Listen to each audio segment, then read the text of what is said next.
Le cardinal doyen Thomas Laurence rejoint d'autres membres du clergé pour entourer le pape, mort subitement d'une crise cardiaque. Après la confirmation de son décès, Laurence verse une larme et retrouve son ami, le cardinal Aldo Bellini, avec qui il évoque la disparition du souverain pontife et leur relation proche avec lui. La tension est palpable, car la succession du pape ne sera pas une tâche aisée.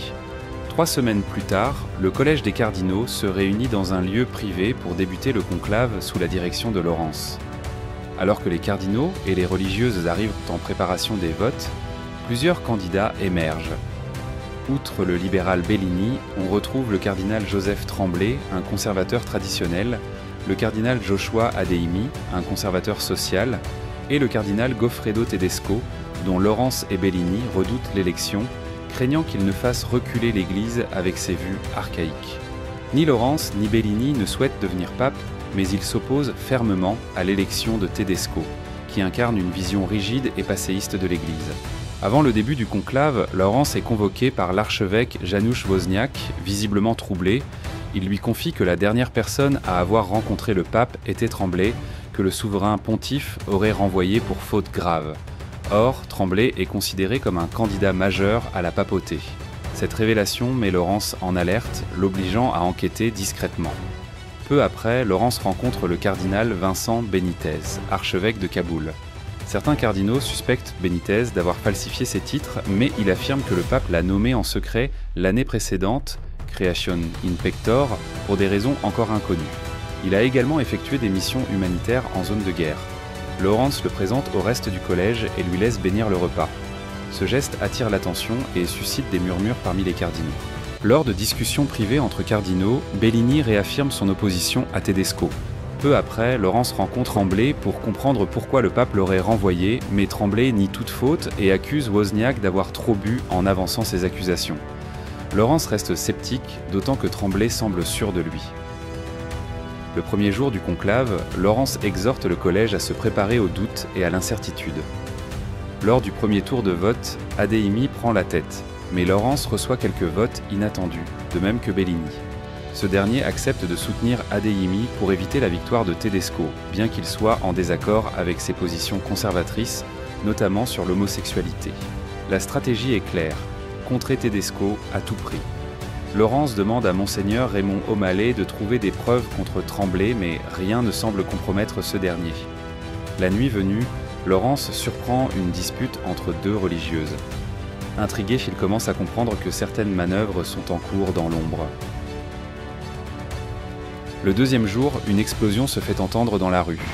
Laurence décide de ne pas informer les électeurs pour éviter d'influencer leurs décisions. Adeimi conserve son avance sans pour autant atteindre la majorité des 2/3. Pendant le déjeuner, il est publiquement confronté par une religieuse, sœur Chanoumi, Balkissa Maïga. La tension monte. Laurence consulte sœur Agnès qui lui permet de parler à Chanoumi.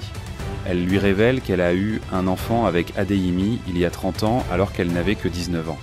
Adeimi admet cette erreur de jeunesse, mais Laurence garde le secret, lié par le sacrement de la confession.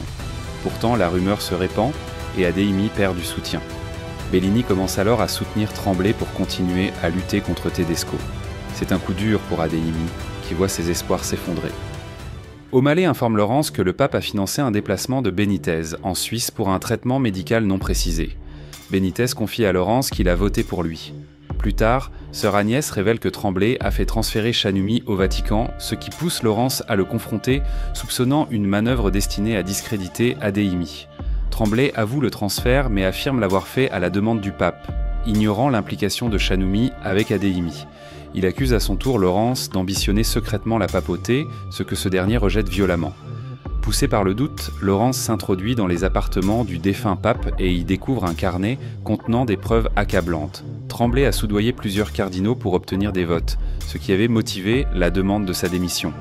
Il montre les documents à Bellini qui lui conseille de les brûler, ce qui pousse Laurence à comprendre que Bellini lui-même a accepté un pot de vin.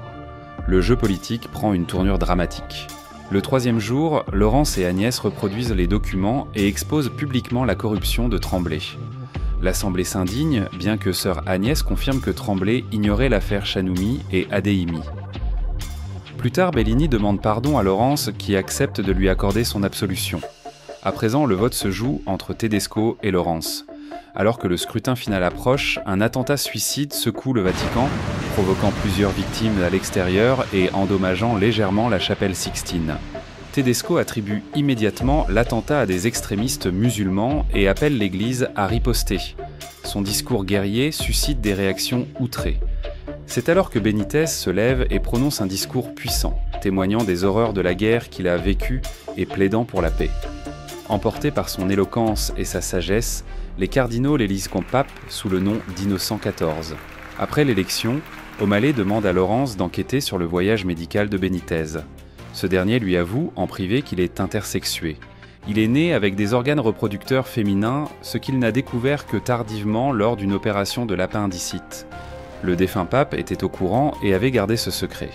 Benítez explique qu'il a choisi d'accepter sa nature comme un signe divin et n'a pas poursuivi d'intervention chirurgicale. Laurence, impressionnée, promet de garder ce secret et de faire confiance à la volonté de Dieu. Au Vatican, la fumée blanche s'élève pour annoncer officiellement l'élection de Benítez. Laurence, en entendant les acclamations de la foule, esquisse un sourire apaisé par le choix final du conclave.